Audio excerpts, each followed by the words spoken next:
तमाम लोगों, कोई एक्स एमपी है, चाहे कोई एक्स एमएलए है, चाहे कोई चेयरमैन है, और जिस प्रकार की राजनीति का दबाव है आज देश में कि ताकतवर लोग और सरकारें जिस प्रकार से लोगों को डरा धमका कर और किस किस तरीके नए नए तरीके अपनाकर अपनी तरफ लेके जा रही है। ऐसे समय में जब ये सब कुछ खतरे में हो और जब 2024 ना तो ऑर्डिनरी टाइम्स हैं और ना 2024 का इलेक्शन ऑर्डिनरी इलेक्शन है, I want to be seen on the right side of history in this in 2024 in the coming elections. मैं इतिहास के सही रास्ते और जो दुरुस्त रास्ता है उसकी साइड पे खड़ा होना चाहता हूँ। That's why I'm with Congress. जैसे पुरानी एक बात कही जाती है कि आप घर आए हमारे खुदा की रहमत, कभी हम आपको कभी घर को देखते हैं। सो गांधी साहब का आना बहुत बड़ा वेलकम है। धर्मवीर गांधी जी, जिनके नाम में गांधी हो, उनके विषय में उससे ज़्यादा कुछ बोलना मेरे लिए ठीक नहीं है। ये पूर्व सांसद हैं, आज कांग्रेस का दामन थाम रहे हैं। ठीक कहा पवन जी ने, जिनका नाम गांधी हो, मैं उनके बारे में ज्यादा कुछ नहीं कहना चाहता। उस दौर में किसी ऐसे व्यक्ति ने जो एक्स एमपी हैं और जो जिनका डॉक्टरी पेशा है, उन्होंने ये फैसला लिया है कि मैं कांग्रेस पार्टी का झंडा उठाकर प्रचार करेंगे, तो मैं समझता हूँ इससे खुशी की बात हमें हो नहीं सकती। मैं दिल की गहराइयों से मैं उनको बधाई देता हूँ और धन्यवाद देना चाहता हूँ। जो देश में दहशत का डर का एक वातावरण पैदा किया था इस पर मौजूदा पॉलिटिकल डिस्पेंसेशन ने, मौजूदा निजाम ने, जो देश सहमा हुआ देश था, सहमा हुआ विपक्ष था, आम लोग सहमे हुए थे, उसको जो डरा दिया, डरो मत, it affected me really. Punjab में आम आदमी पार्टी के पूर्व सांसद डॉक्टर धर्मवीर गांधी सोमवार को कांग्रेस में शामिल हो गए। उन्होंने दिल्ली में कांग्रेस पार्टी मुख्यालय में अपनी नवा पंजाब पार्टी को कांग्रेस में मर्ज कर दिया। धर्मवीर गांधी वर्ष 2014 में आपके टिकट पर पटियाला से सांसद बने थे। इसके बाद 2015 में ही आपसे दूर हो गए। पटियाला के शाही परिवार की बहू परनीत कौर को राजनीतिक करियर में हराने वाले गांधी एकमात्र नेता है। ज्वाइनिंग के बाद डॉक्टर धर्मवीर गांधी ने कहा, मैंने लोकसभा चुनाव लड़ने के लिए कांग्रेस ज्वाइन नहीं की। अगर पार्टी उन्हें चुनाव में उतारती है तो वो लड़ने के लिए तैयार है। वो महारानी है, इसलिए परनीत कौर को नहीं हराना चाहता। मैं इसलिए उनको हराना चाहता हूं क्योंकि बीजेपी की कैंडिडेट है। उन्होंने उस पार्टी को चुना है जो एंटी पीपल्स, एंटी डेमोक्रेटिक है। डॉक्टर गांधी ने कांग्रेस में आने के बाद पार्टी को पटियाला में शाही परिवार के बिना भी एक मजबूत आधार मिलने की बात कही। कांग्रेस पटियाला सीट के लिए एक प्रभावशाली चेहरा तलाश कर रही थी। ऐसे में पार्टी की पटियाला से उम्मीदवार की तलाश अब खत्म हो सकती है। डॉक्टर गांधी मूल रूप से पटियाला से हैं और इलाके में उनका अच्छा रसूख है। भाजपा को पटियाला सीट पर अच्छी टक्कर मिल सकती है।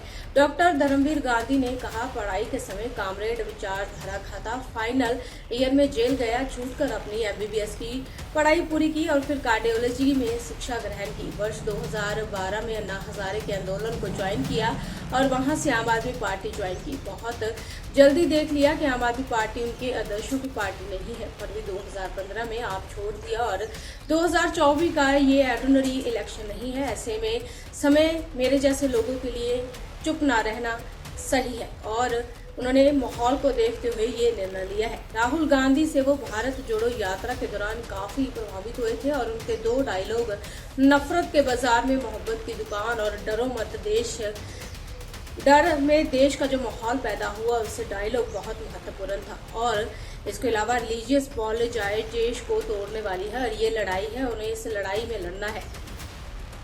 दिल रोग विशेषज्ञ डॉक्टर गांधी राजनेता बने और 2013 में आम आदमी पार्टी ज्वाइन की। 2014 में आपने उन्हें अपना उम्मीदवार बनाया। इन चुनावों में कांग्रेस की टिकट पर परनीत कौर चुनावी मैदान में थी। डॉक्टर गांधी ने उन्हें 20,942 से हराकर जीत हासिल की थी, लेकिन 2016 में आपसी मतभेद के कारण डॉक्टर गांधी ने आपको छोड़ दिया था और 2019 में लोकसभा चुनाव से पहले उन्होंने अपनी अलग पार्टी गठित की थी। सबसे पहले तो मैं बहुत बहुत आभारी हूं कि गांधी जी ने आज फैसला किया है कि पार्टी से जुड़ने का, बल्कि पूरी पार्टी को कांग्रेस पार्टी में मर्ज करने का। मैं इस बात के लिए उनको बधाई देता हूं और धन्यवाद देना चाहता हूं। और ये एक बहुत बड़ा फैसला है। जिस प्रकार की देश के अंदर राजनीति चल रही है, रोजाना जिस प्रकार का लालच और जिस प्रकार के तौर तरीके अपनाए जा रहे हैं देश के अंदर, तमाम लोगों, कोई एक्स एमपी है, चाहे कोई एक्स एमएलए है, चाहे कोई चेयरमैन है, और जिस प्रकार की राजनीति का दबाव है आज देश में कि ताकतवर लोग और सरकारें जिस प्रकार से लोगों को डरा धमका कर और किस किस तरीके, नए नए तरीके अपनाकर अपनी तरफ लेके जा रही है, आपने देखा ही है। रोजाना कभी ईडी, कभी सीबीआई, कभी लोकल एजेंसीज। लेकिन उस दौर के अंदर, ठीक कहा पवन जी ने, जिनका नाम गांधी हो, मैं उनके बारे में ज्यादा कुछ नहीं कहना चाहता। उस दौर में किसी ऐसे व्यक्ति ने जो एक्स एमपी हैं और जो जिनका डॉक्टरी पेशा है, उन्होंने ये फैसला लिया है कि मैं कांग्रेस पार्टी का झंडा उठाकर लोगों के बीच कांग्रेस पार्टी का प्रचार करेंगे।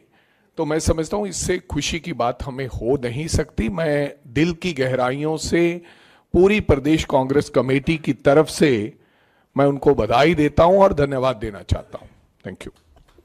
जब राहुल जी ने ये भारत जोड़ो यात्रा शुरू की, तो क्योंकि मैं खुद राजनीतिक तौर पर मेरे में भी हलचल चल रही थी, उथल पुथल चल रही थी, तो मैंने देखा कि आज ये साधारण समय नहीं है, ये असाधारण समय है। They are not ordinary times, they are extraordinary times.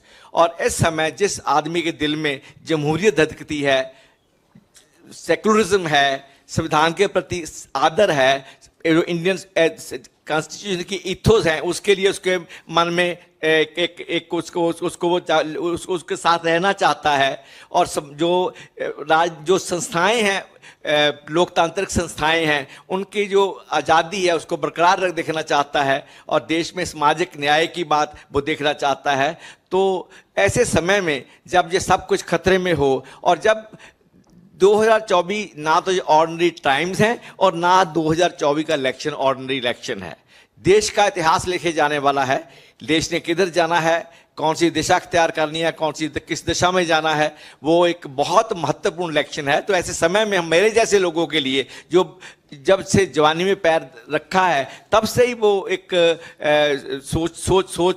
सोचते रहे हैं, तो चुप रहना, साइड्स ना लेना या ठीक साइड ना लेना बहुत इंपॉर्टेंट सवाल है। I want to be seen on the right side of history in 2024 in the coming elections. मैं इतिहास के सही रास्ते और जो दुरुस्त रास्ता है उसकी साइड पे खड़ा होना चाहता हूं। That's why I am with Congress, that's why I am with Congress. और जो देश की हालत है, तो उसमें आप सब जानते हैं किस तरह जो धार्मिक ध्रुवीकरण है, उसका जो बोलबाला है, जैसे देश को बांटा जा रहा है, नफरत का माहौल पैदा किया जा रहा है, जिसमें दो स्लोगन जो जिसने सबसे मुझे प्रभावित किया वो था कि नफरत के बाजार में मोहब्बत की दुकान, और दूसरा था डरो मत, जो देश में दहशत का, डर का एक वातावरण पैदा किया था इस पर मौजूदा पॉलिटिकल डिस्पेंसेशन ने, मौजूदा निजाम ने। जो देश सहमा हुआ देश था, सहमा हुआ विपक्ष था, आम लोग सहमे हुए थे, उसको जो नारा दिया डरो मत, इट इफेक्टेड मी रियली। और सच में लोगों ने डरना बंद कर दिया मौजूदा सत्ता से। तो ये दो तीन बातें थी। तो जब राहुल जी ने जब कॉल दिया, I reach Kanyakumari, stayed there for 2 days, फिर मैंने पंजाब में ज्वाइन किया, देन मैं जम्मू कश्मीर में, वहाँ 3 दिन रहा मैं कश्मीर में। I from start to end I was emotionally, physically associated with Bharat Jodo Yatra and then Bharat जोड़ो न्याय यात्रा अगेन इन डिफरेंट फॉर्म्स।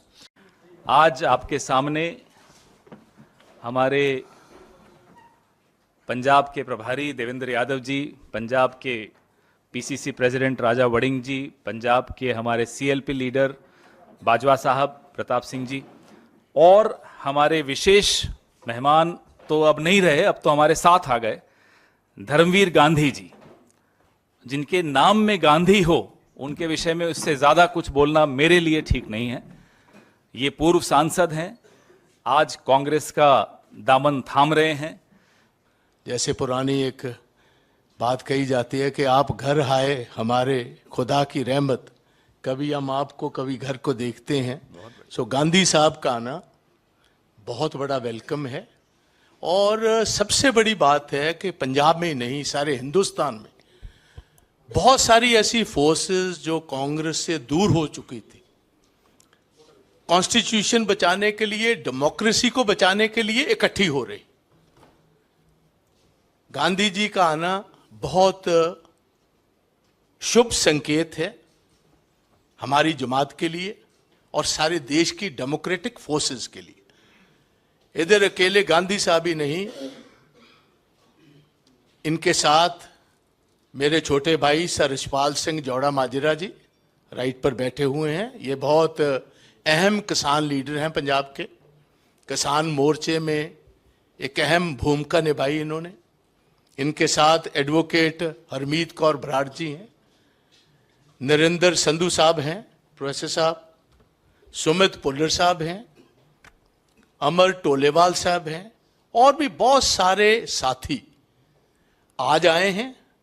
और आते दिनों में पंजाब के बहुत बेहतरीन इंटेलेक्चुअल्स जो हैं, सोशल रिफॉर्मर्स जो हैं, जिनकी बहुत एक अपनी छवि है पंजाब में, वो आहिस्ता आहिस्ता सीरीज में, क्योंकि ये जो एक भारत जोड़ो का, मैं ये थोड़ी सी बैकग्राउंड बताना चाहता हूं, अचानक ये नहीं आए।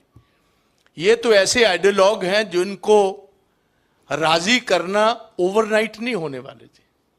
बहुत देर से हमारे से इनकी राय अलग हो चुकी थी, मगर जब राहुल गांधी जी ने भारत जोड़ो का कन्याकुमारी से कश्मीर की शुरुआत की है, बहुत सारे वो लोग जो समझते थे कि डेमोक्रेसी को बचाने की जरूरत है, तब 2 दिन लगातार कन्याकुमारी से जब उनकी यात्रा शुरू हुई बाय फुट, 2 दिन गांधी साहब उस यात्रा में रहे। बहुत लंबा अरसा इनकी चर्चा हमारे बहुत सारे साथियों से हो रही थी। सारे पंजाब में ये बात थी कि अगर अच्छे लोग, सोसाइटी के पढ़े लिखे लोग, और ये पेशे से निरे डॉक्टर नहीं है, एक दफा मैं इनके वहां खुद घर गया हूं, 350 से 400 मरीज का इलाज फ्री, दवाइयां फ्री, हर चीज फ्री करने वाले ऐसे जो लोग हैं, जिनके मन में ये बात है कि ईमानदारी से इस देश को मजबूत रखना है, तो हमारे साथ आए, इनके साथी आए हैं। मैं इनको वेलकम करता हूं। बहुत बड़ी ताकत हमारी सारी इस मूवमेंट को मिलेगी। कल भी आपने देखा जैसे सारा इंडिया ब्लॉक इकट्ठा हुआ है, तो इनके आने से एक बहुत बड़ी ताकत हमें मिल रही है। हम इनको वेलकम करते हैं।